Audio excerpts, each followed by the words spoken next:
ስልካችሁን ብቻ በመጠቀም በቀላሉ እንዴት እንደዚህ አይነት ድምጾችን ወደ እነዚህ አይነት የሚገርሙ ፕሮፌሽናል የሆኑ የቮይስ ኦቨሮች እንደምንቀይር በዚህ ቪዲዮ አሳያችኋለሁ። እስከ ቪዲዮ ፍጻሜ ድረስ አብራችሁን ቆዩ። ፌስለስ ዩቲዩብ ቻናል ያላችሁ ልጆች ሁለት አይነት ቲፖች አሉ ማለት ነው። እንዴት ድምጻችሁን በሚገርም ሁኔታ እንደምትቀርጹ አሳያችኋለሁ። በቅድሚያ ስልካችሁን ተጠቀማላችሁ። ከዛም ደግሞ ስልካችሁ ማይክ ላይ እንደምታዩት እዚህኛው ፓርት ላይ ካልሲ እናደርጋለን ማለት ነው። ካልሲው የሚጠቅመው ምንድነው ካላችሁኝ ድምጾች ሪከርድ በምናደርግበት ሰዓት ላይ በጣም ብዙ አይነት የሚረብሹ ነገሮች አሉ ማለት ነው። ከአፋችን የሚወጡ የአተነፋፈስ ድምጾች አሉ። እነዚህን የሚሸፍንበት ወይም እነዚህን ከቨር የምናደርግበት ካልሲ እንጠቀማለን። የተለያዩ አይነት ፕሮፌሽናል ቮይስ ኦቨሮች የሚጠቀሙት ፊልተሮች እዚህ ጋር እንደምታዩት እነዚህን አይነት ፊልተሮች ነው።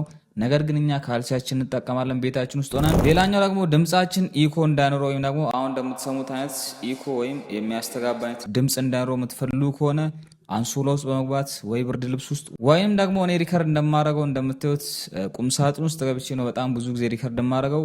ይህም ምንድነው የሚጠቅመው ካላችሁኝ ቁምሳጥን ውስጥ ሪከርድ በማደርግበት ሰዓት ላይ የተለያዩ አይነት ልብሶች አሉ ቁምሳጥን ውስጥ። እነዛ ልብሶች የኔን ድምጽ ኢኮ እንዳይኖር ወይም የኔ ድምጽ እንዳያስተጋባ አፍነው ይዙልኛል ማለት ነው። ስለዚህ እጅግ በጣም የሚያምር ድምጽ ማውጣት እንችላለን።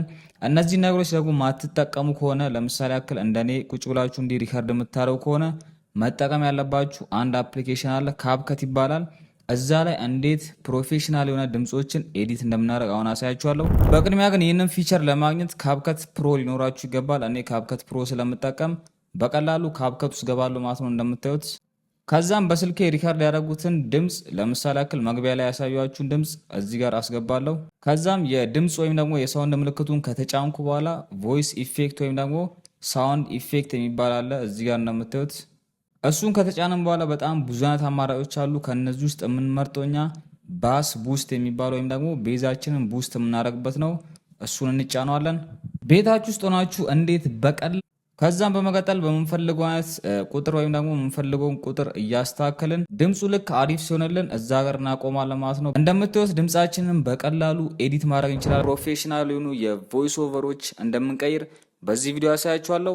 እስከ ቪዲዮ ፍጻሜ ድረስ አብራችሁን ቆዩ። ፕሮፌሽናል የሆኑ የቮይስ ኦቨሮች እንደምንቀይር በዚህ ቪዲዮ ያሳያችኋለሁ።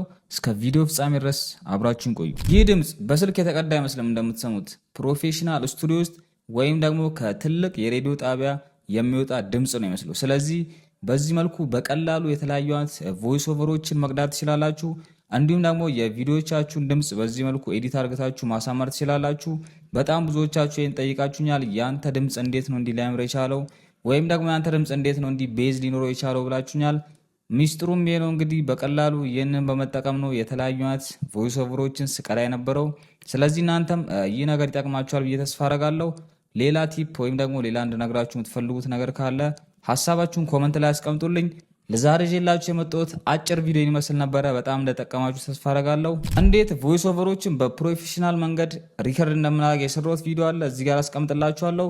ያን ቪዲዮ ማየታችሁ እንዳትረሱ። ለዛሬ ይዤላችሁ የመጣሁት ቪዲዮ ይመስል ነበረ። በሌላ በተመሳሳይ ቪዲዮ እስከምንገናኝ ድረስ ሃስታ ላ ቪስታ።